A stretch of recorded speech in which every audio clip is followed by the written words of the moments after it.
You don't need perfect answers to start. You don't need a business degree, a logo. Definitely don't need to know every single step before you take the first step. If you've been asking yourself, should I questions like, should I start with Etsy or Shopify? Should I sell t-shirts or mugs? You are not alone. In fact, that was me, completely stuck in research mode, thinking that if I could just find the perfect blueprint, I would finally feel ready for launching my store. But here's the truth. I wasn't stuck because I lacked information. I was stuck because I thought I had to get it right from day one. That mindset, needing certainty before movement, is what kept me spinning my wheels. Now, what finally got me moving wasn't some magical answer. It was actually a mindset shift, realizing that action leads to clarity and not the other way around. Once I let go of the pressure to be perfect, I started making simple, confident moves. And that shift is what led me to create my easy 3-step decision filter that I now use anytime that I feel stuck with making a decision on my business. It's how I was able to build 4 print-on-demand brands that have done over $1 million in total sales. When you're starting out your print-on-demand journey, there are tons of should I questions. And those should I questions are going to continue coming up as you continue to go through your journey. In fact, they still show up today in my journey with print-on-demand content and now even with my community. So let's start by diving in. I'm going to go through step 1 of the filter, which is simply, does this question or this decision that I'm trying to make reduce risk on my business or drive growth for my business? So if it's a risk reducer, I look at that as, is this going to protect my business from certain setbacks? A question that would fall under this category would be, should I create an LLC before I start my Shopify store? That question there is a risk reducer because the fact if I go and get an LLC, I'm reducing the risk on myself personally and my personal assets. They will be safe from any business decisions that I make. Versus other questions are sometimes a growth lever. Does this drive reach or revenue for my business? So another question could be, should I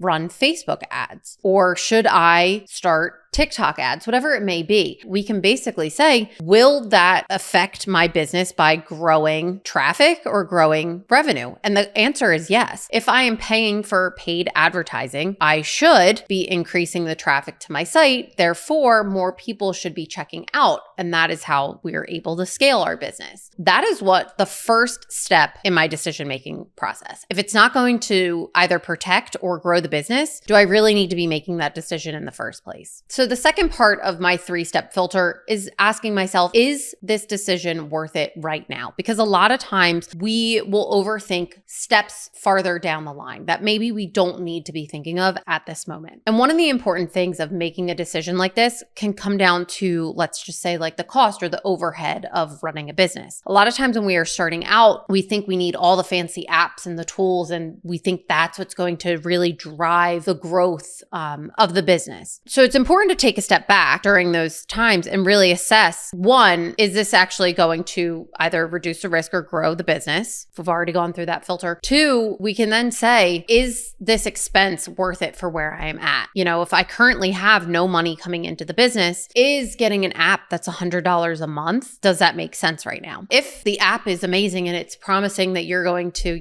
make $1,000 in 1 month selling t-shirts, then that could be one that's, yes, we can continue moving forward with it. But a lot of times those fancy apps and tools and things that seem like promises of this is going to help to grow the business aren't necessarily worth it right now. In fact, when I'm starting out, I like to keep my overhead extremely low until I hit profitability. And then once I'm profitable, I can start pumping some of that profit back into the business for some of those fancier tools that were maybe too expensive when I was starting out and see if they actually do help to grow the business. If you're saying no, doesn't mean that it's never going to be worth it. It's just not worth it right now. Step 3, can I move forward without it? Is this something that I can circle back on? Which we kind of just touched upon in step 2, but this one's a little bit different. A lot of times people will ask me, should I pay for a Shopify theme? Thinking that, well, if I'm paying $500 for the fancy theme, maybe that will lead to more sales. And we don't have the proof of that potentially leading to more sales. So I like to filter it through of, if it's yes, it makes sense. It's not something that's going to completely put me over my budget. Or if it's no, it's just going to cause me too much stress. If me spending $500 on a paid Shopify Shopify theme is going to stress me out with the amount of money that I need to put up front without getting anything in return, that may not be the best decision for me. Is this something that is going to affect me launching? If it's yes, I can move forward without this, then it's okay, I'm going to put that on my backlog. I'm going to revisit this at a later time. I'm going to launch my business first, and then I'm able to refine later and look back at some of these decisions that then I can move up. Now, if it's no, I cannot move forward without this decision, then it is an essential decision that we need to take action on. And you're trying to determine, do I need a print provider before I launch my store? I would say the answer is yes. That is something that is essential. If we do not have somebody ready to take on our orders, then we won't have a way to fulfill them. So that is something that is essential. If I do not have a print provider,